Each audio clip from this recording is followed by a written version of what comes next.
Hello everyone, this is your social guru Dalika Sarwal from Exemplar Point. Okay, now today we are starting the chapter History, the French Revolution. और यहाँ पे मैं आपको बता रही थी कि historians क्या थे पूरे के पूरे, ठीक है, और वो क्या करते थे, हर चीज को डेट से जोड़ देते थे। और हम आज इसीलिए इतना परेशान है, लेकिन आप डेट से मत जोड़िए बेटा, आप इवेंट से जोड़िए। अब मुझे एक बात बताइए, आपका बर्थडे कब आता है? 25 दिसंबर, क्रिसमस में सेंटा हुआ, ठीक है। चलो आपका कब आता है बेटा?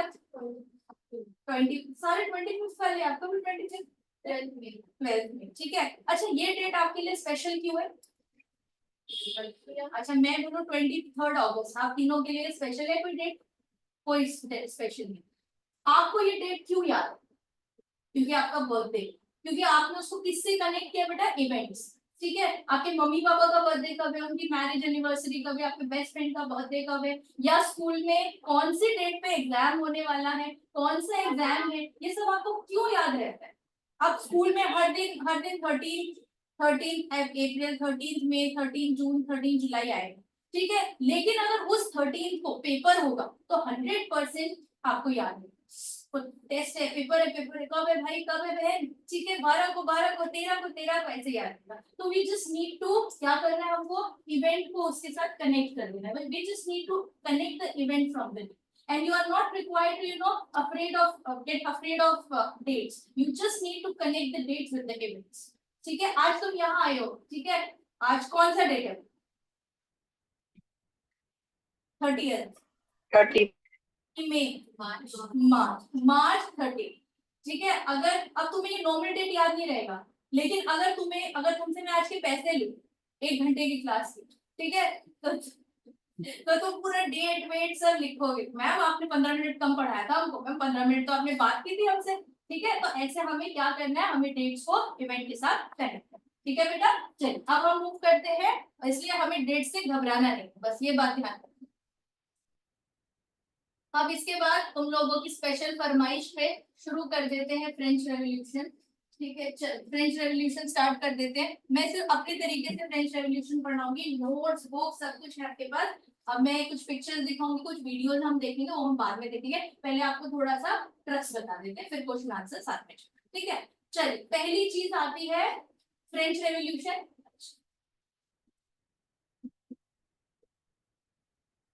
बेटा इस वर्ड का मुझे मतलब बताना दोनों का जरा।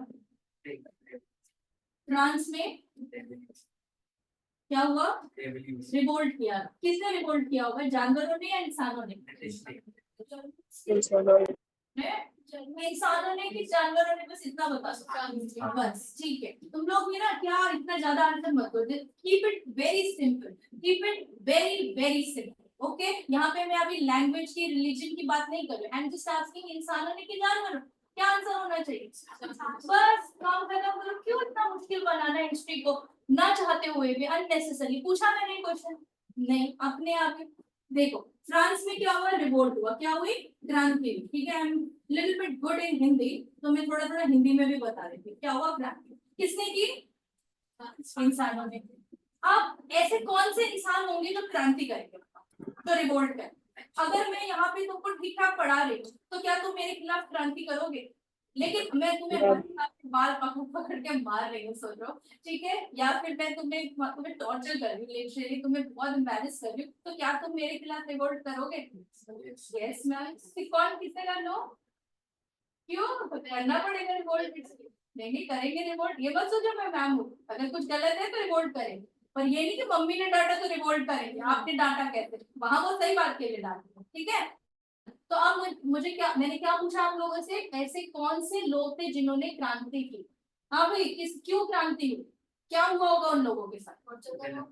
पक्का टॉर्चर किया होगा, बहुत तंग किया होगा किसी को, तो इसीलिए। अब वहां पे कुछ ऐसे इंसान थे, यानी कि कुछ ऐसे लोग थे, ग्रुप ऑफ पीपल था, जिनको बहुत ज्यादा परेशान किया, ठीक है। किसी ने तो किसी को परेशान किया ही होगा, तभी ये रिवोल्ट हुआ है, अननेसेसरी तो रिवोल्ट होगा, ठीक है। तो फ्रेंच रेवोल्यूशन की कहानी ये थी बेटा कि फ्रांस में रिवोल्ट हुआ, क्रांति हुई, किसने की? इंसानों ने की। क्यों की? क्योंकि वहां पे कुछ लोगों को बहुत ज्यादा टॉर्चर किया जाता था, परेशान किया जाता, ठीक है। इंसान थे कुछ, ग्रुप ऑफ पीपल था जिनको बहुत परेशान किया। इतनी कहानी समझ में आ गई, बहुत सिंपल, बहुत सोबर। ठीक, अब देखते हैं कौन से लोग टॉर्चर करते थे और देखेंगे किसको टॉर्चर करते। तो हिस्ट्री इज ऑल अबाउट कब, कहाँ, कैसे, क्यों, ठीक है, यही सब। कब, कब तो नहीं बताया मैंने, कहाँ बता दिया, ठीक है, किसके साथ हो रहा है, इंसानों के साथ हो रहा है, पर अब मैं बताऊंगी कौन से इंसान किसके साथ आप टॉर्चर करें, ठीक है। चलो, वहां पे 3 एस्टेट्स, 3 एस्टेट्स, 3 ग्रुप्स कह लो या एस्टेट्स कह लो। अगर मैं एनसीईआरटी की लैंग्वेज को फॉलो करूंगी बेटा तो मैं एस्टेट्स कह दूंगी, और अगर मैं आप लोगों के रिमेम्बरेंस के लिए बोल रही हूँ तो मैं यहाँ पे आपका सिंपल भाषा में ग्रुप बोल दूंगी, ठीक है। चलो, इसके बाद हम लोग मूव करेंगे आगे की तरफ। लिखने की अभी रिक्वायरमेंट नहीं है, बाद में जब बोलूंगी तब आप लोग लिखिएगा, क्वेश्चन आंसर्स पे सीधा लिखिएगा, अभी समझिए, ठीक है। चलिए, इसके खत्म होते ही क्वेश्चन आएगा, ठीक है, इसके खत्म होते ही टॉपिक आपके पास क्वेश्चन आएगा। चलिए, इसके बाद आप मूव कीजिए फर्स्ट टॉपिक पे, फर्स्ट स्टेज पे। ये है बेटा आपका क्लर्जी, क्लर्जी, ठीक है बेटा। दूसरा है आपका नोबिलिटी, तीसरा है आपका कौन सी, एरिस्टोक्रेसी नहीं है बेटा, ये है आपका थर्ड एस्टेट, इसको बोलते हैं first estate, second estate, third estate भी बोलते हैं। और ये एस्टेट है आपका, क्या कहते हैं, मिडिल क्लास। इसमें मिडिल क्लास है, इसमें वर्कर्स हैं, इसमें कारपेंटर्स हैं,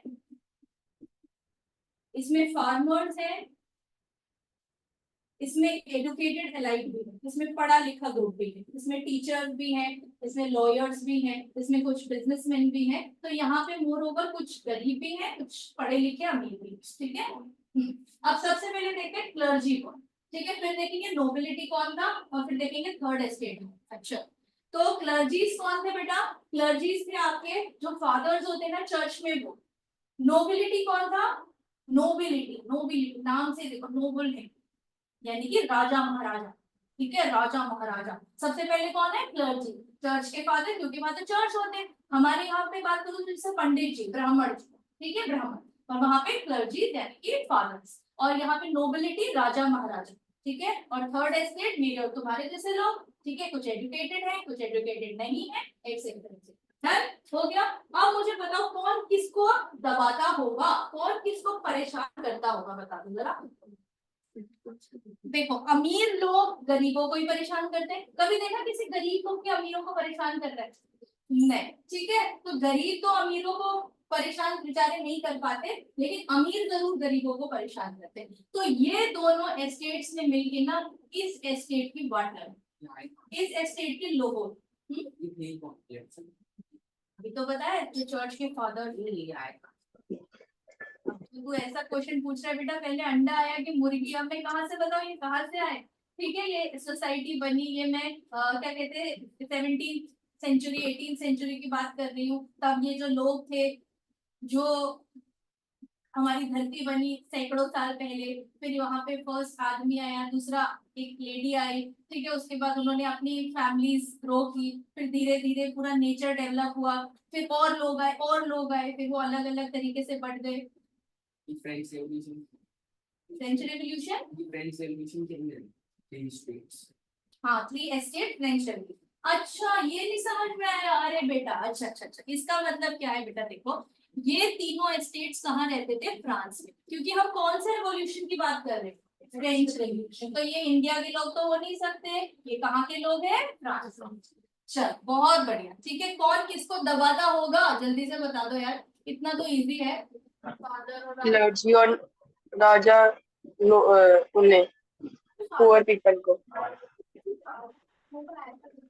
देखो, अब ये समझ लो, कोई मैं बता देती हूँ। क्लर्जीज है हमारे फर्स्ट एस्टेट, सेकंड एस्टेट है हमारा नोबिलिटी, और थर्ड एस्टेट में हमारे आते हैं big businessman, merchants, lawyers etcetera. और दूसरे आते हैं हमारे पेजेंट्स, आर्टिशियंस का मतलब वही कारपेंटर्स, ठीक है, जो टेक्निकल काम नहीं, जो नॉर्मल काम करते, कारपेंटर्स, कॉबलर्स, एवरीवन, टेलर, सब इसमें आते हैं। स्मॉल पेजेंट्स, लैंडलेस लेबर्स भी इसमें आते हैं, जिन लोगों के पास अपनी लैंड नहीं है वो भी इसमें, ठीक है। तो समझ में आ गया। फ्रांस में कितने तरीके के लोग रहते थे, 3 तरीके के, जल्दी बताओ कौन कौन से थे।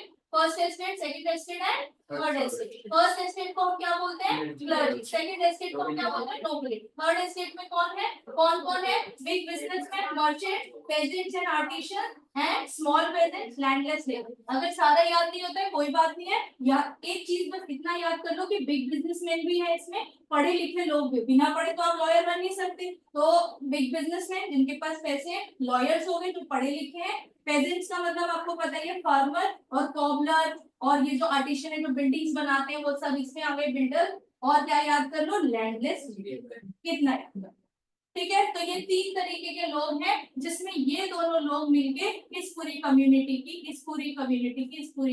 की बात लगा रहे हैं। ठीक है, चलो हम पैसा है क्योंकि बेटा उनके पास पैसा है लेकिन पावर नहीं है। क्लर्जीज और नोबिलिटी के पास पैसा भी ज्यादा है और पावर भी ज्यादा है।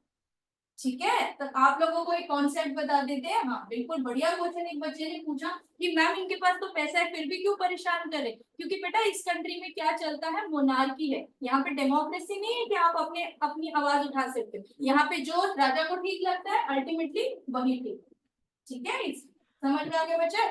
चलो आगे मूव करते हैं। हम ट्रेन में तीन लोग ये एक दूसरे को परेशान करते हैं। एक दूसरे को नहीं, ये दोनों ग्रुप मिलके इस ग्रुप को परेशान। और कैसे परेशान करते हैं? उनके बाल खींचते ऐसा नहीं, कैसे परेशान करते हैं अभी बताएंगे। ठीक है, क्लर्जी मिलके परेशान करते हैं। कौन लोग? क्लर्जी में आपके चर्च के फादर्स आते हैं और नोबिलिटी में आपकी रॉयल फैमिली। ठीक है, राजा की family. In the previous chapter learn that हमने पढ़ा है कि फ्रेंच रेवोल्यूशन में कि फ्रेंच सोसाइटी कितने पार्ट्स में डिवाइडेड है? First, second, third, businessman, lawyer, president और लैंडलेस। ठीक है, बस ये पांच याद कर लो, कोई दिक्कत नहीं। इसके बाद आगे मूव करते हैं। अब आप लोग बिल्कुल टेंशन मत लीजिए। देखिए कौन है क्लर्जी? दिख रहे हैं क्लर्जी कौन है? फादर। अब ये पिक्चर याद रहेगी, अच्छे से एसोसिएट कीजिए, पिक्चर को ध्यान से देखिए, फिर आप कभी भूलेंगे नहीं। ठीक है, अभी मैंने सिर्फ आपको बताया था, मैं आपको विजुअलाइज करा रही हूँ कि कैसे दिखते थे फादर। कुछ इस तरीके से दिखते थे ना। तो ये सब कौन थे? चर्च में क्या करते थे? चर्च का काम करते थे। चर्च के ब्राह्मण कह लो या चर्च के फादर्स कह लो। ठीक है, तो देखो क्लर्जी गॉट इट बेटा। इसके बाद सेकंड स्टेट हमारे आते हैं नोबिलिटी। नोबिलिटी में कौन आता है? Royal families, aristocrats etcetera. Aristocrats मतलब बहुत ही ज्यादा लैंड के, एम्पायर के मालिक। ठीक है, लैंड लॉर्ड्स, एब्सोल्युटली करेक्ट। ठीक है, रॉयल फैमिली और लैंड लॉर्ड्स। राजा से ऊपर तो नहीं है लैंड लॉर्ड्स, लेकिन उसी एरिया में आ जाते हैं। ठीक है, राजा उनको सपोर्ट करता है। अब ये कैसे? ठीक है बेटा, सबको समझ में आ रहा है? कहीं कोई डाउट तो नहीं है? पक्का? चलो आज के आगे मूव करते हैं। अब देखो कैसे इन लोगों को परेशान करते थे। क्या लिखा है देखो, पढ़ो। We observe that social and economic powers and were responsible for running the government. अच्छा, पावर किसके पास है? क्लर्जीज के पास और नोबिलिटी के पास। कौन क्या पावर्स है? कौन सी पावर्स है? सोशल पावर्स भी है, इकोनॉमिक पावर्स भी है। अच्छा, किसी के पास सोशल और इकोनॉमिक पावर्स होंगी तो पॉलिटिकल पावर्स किसके पास हो जाएगी? तो सोशल, इकोनॉमिकल और पॉलिटिकल पावर्स किसके पास है बेटा? क्लर्जीज के पास और नोबिलिटी। बेटा पार्टिसिपेट करना, बोल। ठीक है, चलो किसके पास है पावर्स बताओ मुझे? क्लर्जीज और नोबिलिटी, या कह लो first estate and second estate. और किसके पास पावर नहीं है? Social power, economical power, running the government मतलब पॉलिटिकल पावर। तो सारी पावर्स किसके पास है? क्लर्जीज और नोबिलिटीज के पास। इसका मतलब गवर्नमेंट मतलब ये खुद ही गवर्नमेंट को चलाते हैं। हाँ, क्योंकि इनकी गवर्नमेंट चलती थी। अब जैसे कुछ हो गया, सपोज करो कोई प्रॉब्लम, तुम्हें कोई शिकायत है, तो तुम किसके पास जाओगे? राजा के पास जाओगे। तो राजा के पास डिसीजन मेकिंग की पावर आ गई, तो वो क्या चला रहे हैं? कंट्री को चला रहे हैं, यानी कि पॉलिटिकल पावर उनके पास है, जैसे पहले जमाने में यहाँ होता था। ठीक है, हाँ बेटा। गवर्नमेंट तो रॉयल फैमिली से बिना गवर्नमेंट को ही चला। तो गवर्नमेंट को यानी कि यहाँ कौन सा रूल चलता है? इस रूल को क्या बोलेंगे? मोनार्की। क्या बोलेंगे? मोनार्की। जहाँ कौन रूल करता है? ताज रूल, क्योंकि राजा रूल करता है, उसको क्या बोलते हैं? मोनार्की। और डिक्टेटरशिप किसको बोलते हैं बेटा? खाली एक पर्सन। ऐसे तो मोनार्की में भी होता है, सिर्फ एक ही पर्सन रूल करता है। डिक्टेटरशिप। आई थिंक जो कर रहे होते हैं नहीं, चलो मैं समझा देती हूँ, कोई बात नहीं है। अच्छा, किसी ने हिटलर का नाम सुना है? किसी ने जनरल परवेज मुशर्रफ का नाम सुना है? पाकिस्तान के। अच्छा छोड़ो, हिटलर का नाम सुना है? चलो हिटलर को देखो, छोटी मूंछों वाला आदमी, पर वो जेठालाल नहीं है, ध्यान दें, ठीक है। चलो, तो वो जो हिटलर है, ठीक है, उसका पूरा नाम क्या है? Adolf Hitler. अडोल्फ हिटलर, ये जो भाई साहब है, ये मोनार्क नहीं, ये राजा नहीं थे, ये कंट्री के क्या थे? डिक्टेटर। डिक्टेटर का मतलब क्या होता है? जो आर्मी का हेड हो, जो कंट्री में आर्मी रन करती है ना, आर्मी, ठीक है, उसका जो हेड होता है, आर्मीज हेड, उसको हम क्या बोलते हैं? डिक्टेटर, ठीक है। और जो यहाँ पे राजा है, ठीक है, जिसके पास ताज है, ठीक है, वो भी इकलौता पर्सन है, ये भी इकलौता पर्सन है, लेकिन वो आर्मी का हेड है, तो उसको हम डिक्टेटर बोलेंगे। और वो किंग है, ठीक है, तो उसको हम क्या बोलेंगे? मोनार्की, ठीक है, कंट्री में मोनार्की। जैसे कि सपोज करो कि जैसे कि ये बच्चा, ठीक है, इसके फादर जो थे वो राजा थे, उनके फादर राजा थे, उनके फादर राजा थे, तो एंसेस्ट्रली रूल करते हैं। एक पीढ़ी ने रूल किया, फिर दूसरी पीढ़ी आ गई, फिर third generation, fourth generation and so on, ठीक है, तो उसको हम बोलेंगे यहाँ पे जनरेशंस रूल करती है। यहाँ जनरेशन रूल नहीं करे, यहाँ पे जो आर्मी का हेड हो जाएगा वो राजा बन जाएगा, मतलब जो डिक्टेटर, ठीक है, डन। अब कभी नहीं भूलोगे, तो ताज जिसके पास होता है उसको हम क्या बोलते हैं? मोनार्की। और जिसके पास गन होती है, यानी कि जो आर्मी का हेड होता है, उसको हम क्या कहते हैं? डिक्टेटर। तो जहाँ पे ताज दिखेगा उसको मोनार्की, जहाँ पे गन दिखेगी, मेरी ड्राइंग थोड़ी खराब है, एक्चुअली काफी खराब है, ठीक है, ये गन तो लग नहीं रही है, पर ऐसा कुछ बना देना जिसकी ड्राइंग अच्छी, ठीक है। और अच्छी बात है ना, ड्राइंग अच्छी नहीं तो तुम बोलते मैम मुझे ड्राइंग भी, हमें ड्राइंग भी सिखा दो, ठीक है, तो तुम्हारे ड्राइंग वाले टीचर की नौकरी चली जाती, तो I don't want to take his job, है ना। चल, तो ये समझ में आ गया। तो यहाँ क्या है इस कंट्री में? डिक्टेटरशिप है कि मोनार्की है, या डेमोक्रेसी है, या एरिस्टोक्रेसी है? मोनार्की है। कभी मत हिलना इस आंसर से, ये यहाँ पे मोनार्की है। एरिस्टोक्रेसी है मैम, पर वो रूल नहीं करती है मैम, वो पॉलिटिकल, सोशल और डिसीजन नहीं लेती है। डिसीजन अल्टीमेटली कौन देता है? राजा, ठीक है, किंग या कोई, ठीक है। चलो, इनके बाद कोई, मोनार्की का मतलब ही क्या होता है? राजा और राजा का परिवार। इनके पास भी है फादर्स के पास। नहीं बेटा, you are interpreting it wrong. ध्यान से सुनो मैं क्या कह रही हूँ। जिनके पास ताज है वो मोनार्की, जिनके फादर, दादा, परदादा वो सब रूल करते हैं, उसको हम मोनार्की बोलते हैं। ये लोग क्लर्जी, ये लोग ब्राह्मण, ठीक है, ये लोग पूजा पाठ करने वाले, जो बहुत पावरफुल, ठीक है, पूजा पाठ, भगवान से जुड़े हुए हैं ना ये लोग, चर्च है भगवान से जुड़ा हुआ है, तो लोगों के अंदर भगवान की बहुत श्रद्धा है, तो ये लोग क्या कर रहे हैं? ये लोगों से, भगवान से लोगों को कनेक्ट करवा रहे हैं, तो इसलिए इनको बहुत स्ट्रॉन्ग माना जाता है। जैसे इंडियन कल्चर में ब्राह्मण्स को माना जाता है, वैसे यहाँ पे क्लर्जीज को माना जाता है, इनकी कम्युनिटी पर, इसीलिए इस कम्युनिटी का नाम क्या रखा गया है? क्लर्जी। और इस कम्युनिटी का नाम क्या रखा हुआ है? नोबिलिटी। और थर्ड एस्टेट बेचारे सारी कम्युनिटीज का मिक्सचर है, ठीक है, डन। और इस कंट्री में चल क्या रहा है? मोनार्की, ठीक है, अब इंडिया है, अभी मोनार्की चल रहा है, ठीक है। सारी बेटा समझ में आ रहा है? तू बेटा इतना डरा हुआ क्यों है? मैंने तुमको मारा है फिर, ठीक है, तो इतना सहमा हुआ क्यों है? ऐसा लग रहा है जैसे मैंने तुमको बहुत मारा है, ठीक है। अब देखो किसके ऊपर कौन बैठा हुआ है, देखना जरा। थर्ड एस्टेट के ऊपर क्लर्जी और नोबिलिटी बैठा, यानी कि it was evident that ordinary people, जो मेरे और तुम्हारे जैसे थर्ड एस्टेट वाले मासूम लोग हैं, वर सब्जेक्टेड टू ऑपरेशन। उनका ऑपरेशन नहीं हो रहा है, ऑपरेशन का मतलब उनको दबाया जा रहा है, उनको उनकी आवाज उनको उठाने नहीं दी जा रही। जैसे साई ने कुछ बोला, मैंने कहा कुछ नहीं बोलना है, ठीक है, तो बोल दिया।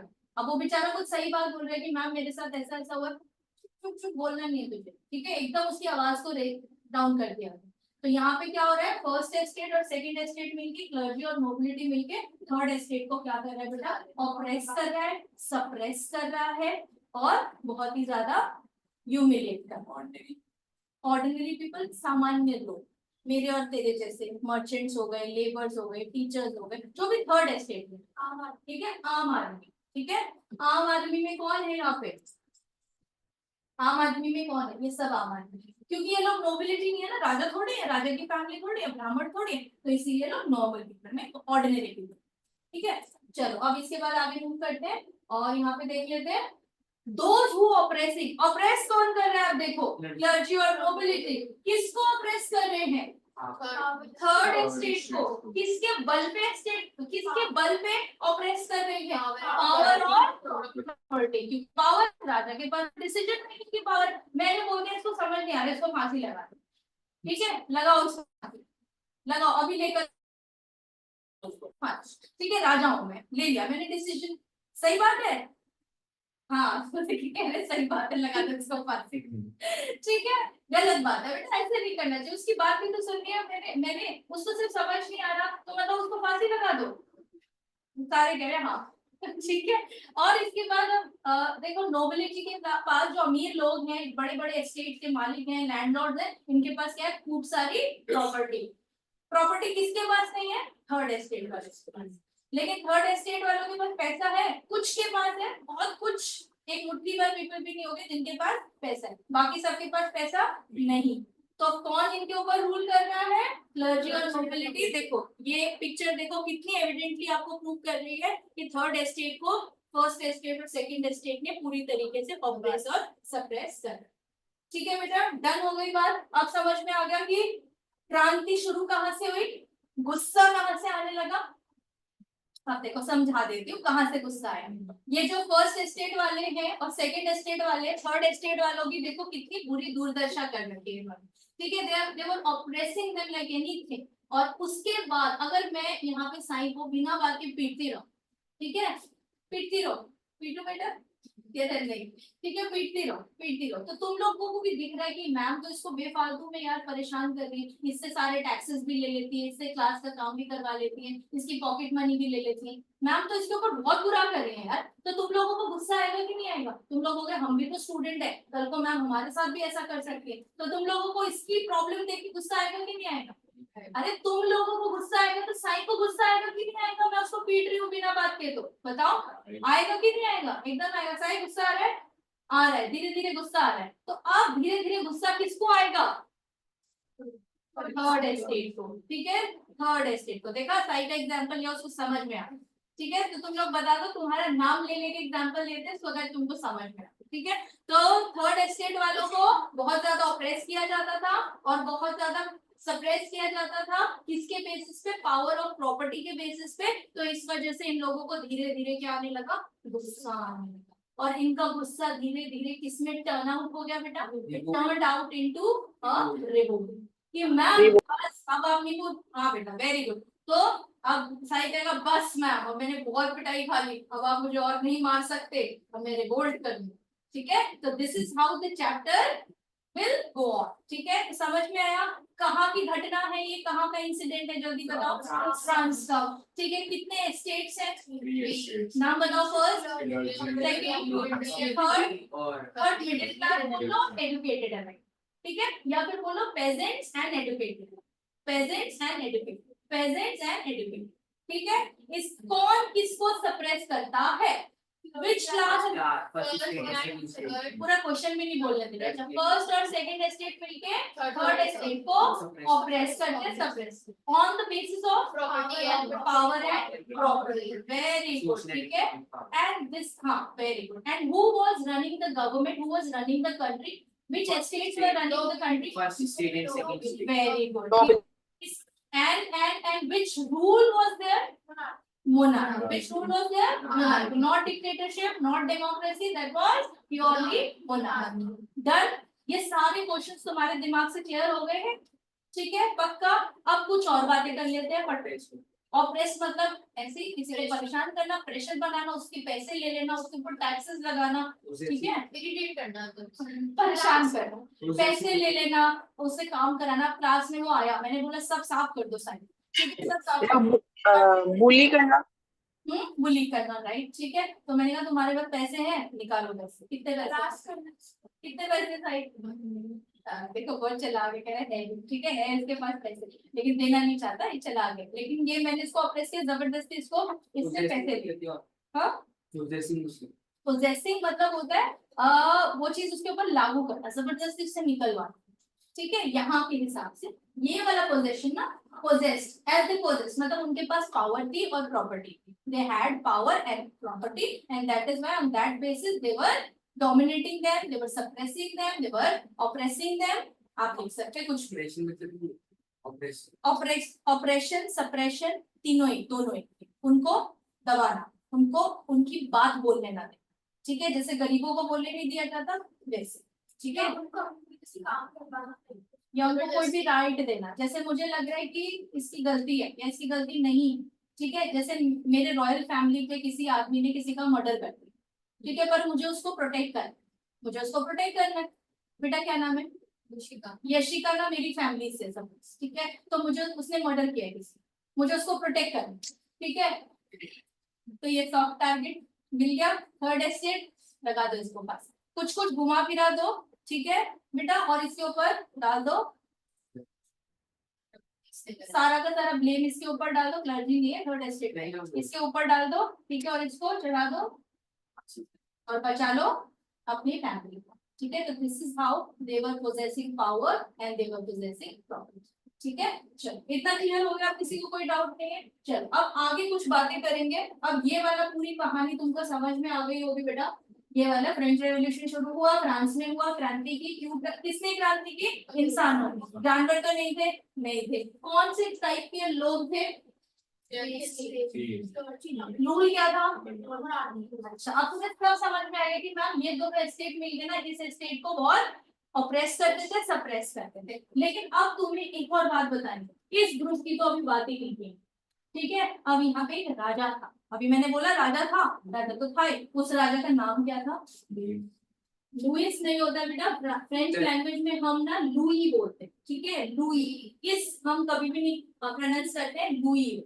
ठीक है, किंग लुई 16, रूई मत लिख देना कहीं, ठीक है, किंग लुई 16, लिखना लुइस ही है लेकिन प्रोनाउंस करते time will go with Louis, ठीक है, किंग लुई 16, ठीक है, अब तुम बोलोगे मैम ये 16th नंबर का था, होगा, ठीक है, इसीलिए तो इसका नाम क्या रखा गया, किंग, किंग नाम नहीं है, लुई 16, ये मोनार्ची नहीं होता है, मोनार्की होता है, ठीक है, ऐसे बेटा गलत नहीं बोलना है, सीखना है, ठीक है, मोनार्क, ठीक है, चल इसके बाद लुई 16 यहाँ के राजा, क्या है यहाँ के, बर्बन डायनेस्टी से बिलोंग करते हैं, कौन सी डायनेस्टी बिलोंग करते हैं, बर्बन डायनेस्टी से, कौन सी कौन सी कौन सी, बर्बन बिस्किट खाए हैं, हाँ,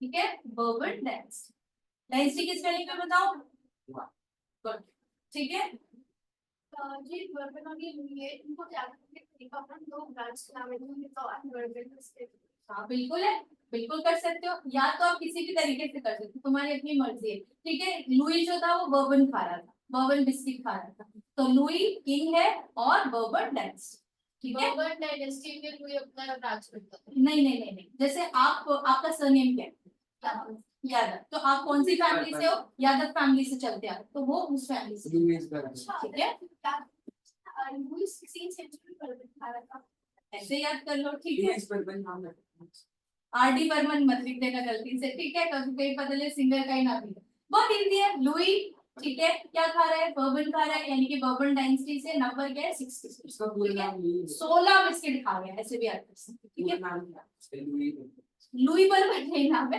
किंग लुई याद रखो, ठीक है, बस इतना याद, और बर्बन डायनेस्टी है, घराना, घराना जिसको हम घराना कहते हैं, ठीक है, जैसे एक बच्चा यादव फैमिली से तो वो यादव घराने से, आप अपने अपने घराने देख लीजिए, वो उस घराने से, ठीक है, सिंपल है, चलो समझ में आ गई बात, अब इससे आगे हम राजा की बात करें, अब तुम्हारे दिमाग में क्वेश्चन आएगा, अब क्वेश्चन तो मैंने आने ही नहीं दिया तुम्हारे दिमाग में, बर्बन डायनेस्टी के बारे में तो ऐसे ही बता दी, चलो अब आगे हम लोग मूव कर लेते हैं, आगे एक मिनट देखने दो मुझे,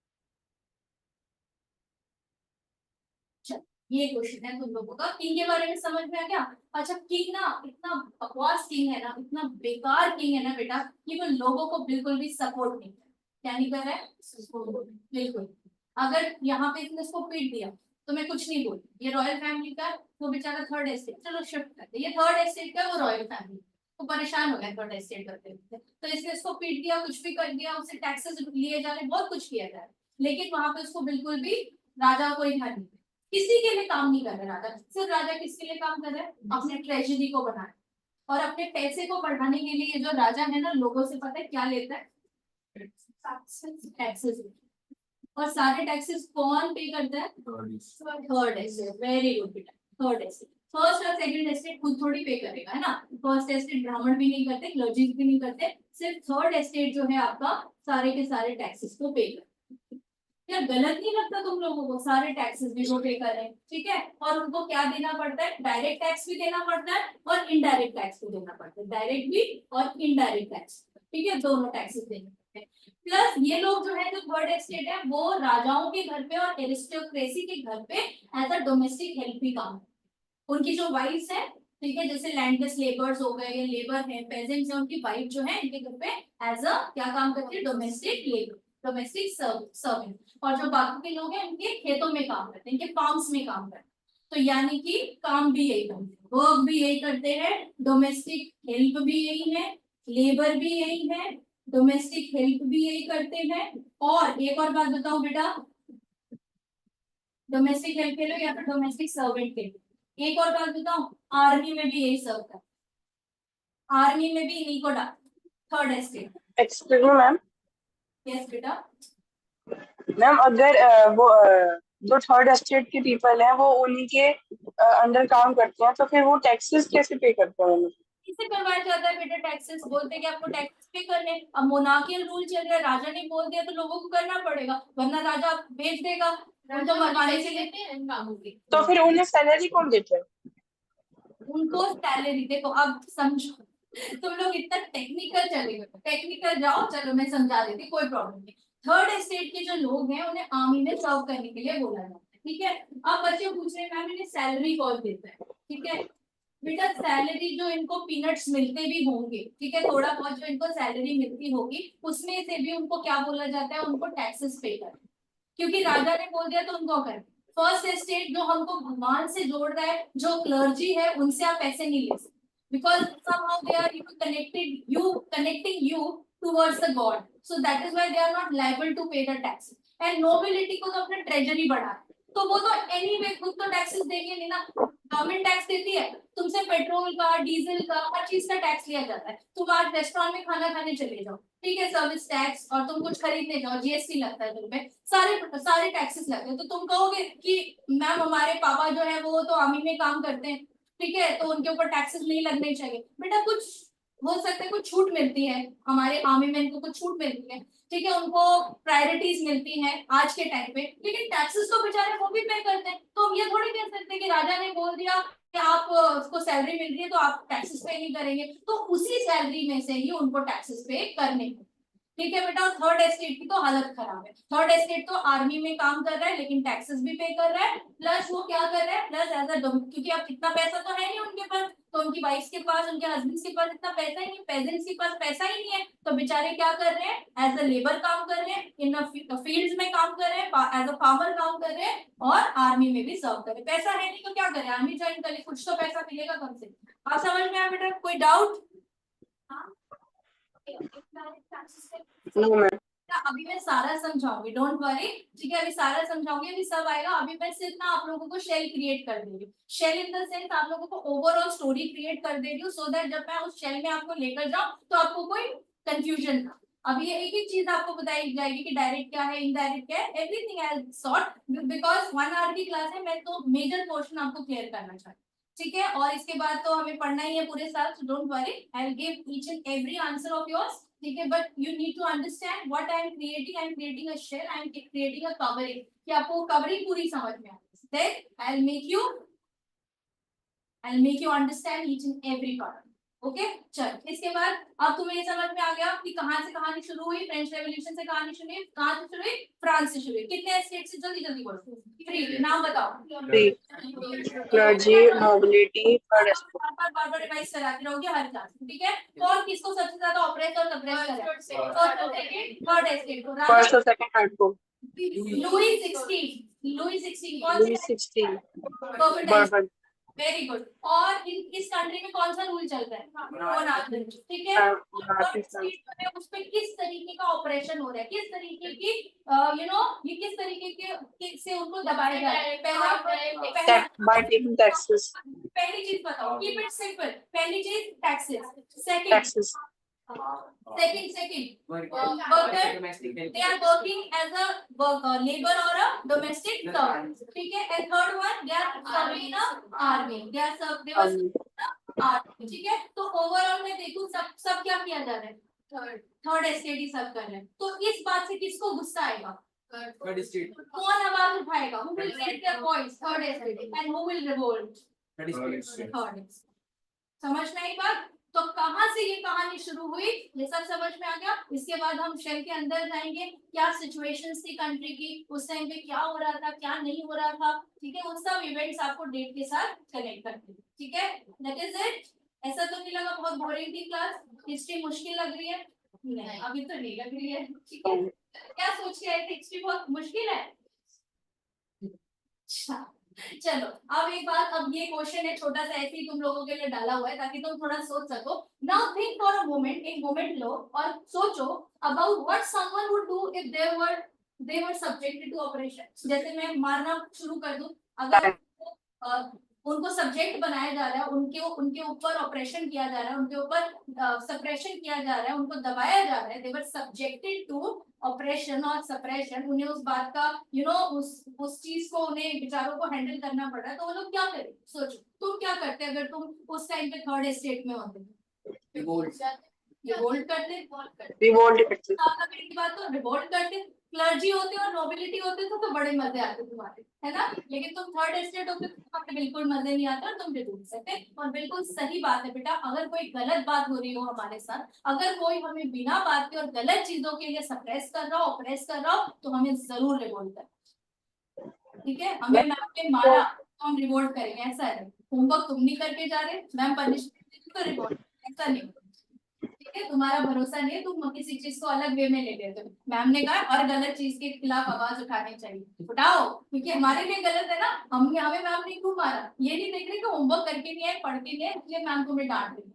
लेकिन नहीं, मैम ने गलत किया, ऐसा नहीं. ठीक है बेटा. So you need to understand who is right and who is wrong, because education is the thing जिससे हम ये सीखते हैं कि क्या चीज सही है और क्या चीज गलत है. अगर कोई बहुत एजुकेटेड है और उसको ये नहीं पता है लाइफ में क्या सही है क्या गलत है, तो आई डोंट थिंक सो कि वो एजुकेटेड है. ठीक है. चलो एनीवे, इसके बाद आगे देखो. दोज हु वर फेसिंग, अब इतनी बड़ी बड़ी बातें नहीं करते, वापस आ जाओ. Those who were facing operation, the common people raise their voices against it. तो थक के हार के लोगों ने क्या किया? अपनी आवाज को उठाया, अपनी आवाज को रेज किया. ठीक है. क्लर्जी, हाय हाय. ठीक है. मोनार्की. ठीक है. उन्होंने सोचा फ्रेंच में कैसे बोला, कितना अच्छा लग रहा होगा जब उन्होंने बोला, फिर ट्रांसलेट करके लिखा है. ठीक है. Next class. एनीवेज, उन्होंने क्या किया? अपनी वॉइस को रेज किया. ठीक है. हम ऐसी बदमाशी हमारे साथ नहीं चलेगी. जोर से बोलो. बदमाशी हमारे साथ नहीं चलेगी. नहीं चलेगी. ठीक है. तो यहाँ पे लोगों ने फाइनली देखो हथियार उठा लिए हैं, अब लोग रिवोल्ट के लिए तैयार हैं. ठीक है. अब तुम्हें एक बड़ी अच्छी बात बता देती हूँ. जो मैंने तुमसे थर्ड एस्टेट की बात की ना बेटा, थर्ड एस्टेट की, ये लोग ना, एक चीज बड़ी अच्छी थी, ये पॉपुलेशन में 90%. ठीक है. 90% पॉपुलेशन इनकी थी. लेकिन इतने टाइम तक इनके ऊपर रूल कौन कर रहा था? सिर्फ 10%, जो क्लर्जी और नोबिलिटी थी. और इनके पास लैंड पता है कितनी थी? 90% ये लोग थे, लेकिन इनके पास लैंड आई गेस सिर्फ 40%. I need to recheck this, but आप अपने एनसीईआरटी में रीचेक करना. आई गेस 40% इज देयर, जो 90% के पास सिर्फ 40% जमीन है. अगर 10% लोगों के पास 60% प्रॉपर्टी. 60% प्रॉपर्टी. तो सोचो बेचारे गरीब नहीं होंगे तो और क्या होंगे. ठीक है. बस एक बात अच्छी है कि इनकी पॉपुलेशन है, और अगर ये पॉपुलेशन एकजुट हो जाए, अगर ये यूनाइट हो जाए against the king and against those communities. ठीक है. लेकिन इसमें तुम्हें नहीं लगता क्लर्जी से ज्यादा गलती राजा की है? क्योंकि क्लर्जी की तो राजा की बात मानते हैं, तो ये लोग किसके खिलाफ आवाज उठा रहे हैं? नोबिलिटी यानी कि किंग के खिलाफ, यानी कि मोनार्की के खिलाफ. ठीक है. मैं बताऊं, मैं अभी बताऊंगी ना सारी बातें. आज ही इतने पैसों में इतना ही मिलेगा. चलो आई एम जस्ट किडिंग, अभी बहुत ज्यादा प्रेशर मत लो। आउटर शेल क्रिएट हो गया, ये किस तरीके से रिवोल्ट स्टार्ट हुआ, that is how we have to understand thing. अब हमें ये पता है कि क्यों हुआ, कैसे हुआ, क्या हुआ, इसकी वजह से लोगों को आवाज उठाना पड़ा। फिर जब इंटरनिटीज पे आएंगे तो तुम आराम से समझ जाओ मेरा क्या था कॉन्सेप्ट। ये क्रिएट, अब मैं तुम्हें बताऊं, ये 3 एस्टेट थे, इसमें ये टैक्स लगाया जाता था, वो टैक्स लगाया जाता था, ऐसा होता था, वैसा होता था, तुमको 100% समझ नहीं आएगा। फिर तुम 1 घंटे बाद बोलोगे बहुत बोरिंग क्लास थी, चलो अब भाग जाते हैं यहाँ से, या फिर तुमको मजा नहीं आएगा। But the thing is that first you have to understand, once you get the thing you can. हाँ 60% लैंड है, 90% के पास, और 40% उनके पास है। आई मीन 60% लैंड है, दिखाओ। I said I need to check this, देखते हैं क्या है।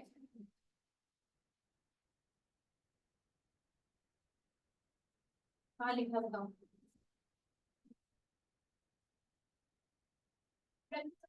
अभी मैंने बुलाया तुझे, ठीक है चलो। तो 60% लैंड जो है वो किसके पास है, गवर्नमेंट हो गया। ऐसे कैसे मेरे से गलती हो सकती है, ध्यान से पढ़ो। That is how you make mistake, ठीक है ध्यान से पढ़ो, इसीलिए बुलाया गया आपको। मैं 100% श्योर हूँ ऐसा नहीं हो सकता, लेकिन आई नीड टू आप लोगों को भी ध्यान से, ठीक है। 60% लैंड किसके पास है, नोबिलिटी और क्या मतलब यार, क्या हो रहा है करके, ठीक है। So this is Excuse me, yes बेटा, हु इज स्पीकिंग, मैं हार्दिक और मैं टोटल मैम ये टोटल रिवोल्ट कितने ईयर्स के लिए चला था? सारे क्वेश्चन आज ही पूछ लोगे बेटा, नेक्स्ट क्लास के लिए कुछ नहीं पढ़ना है।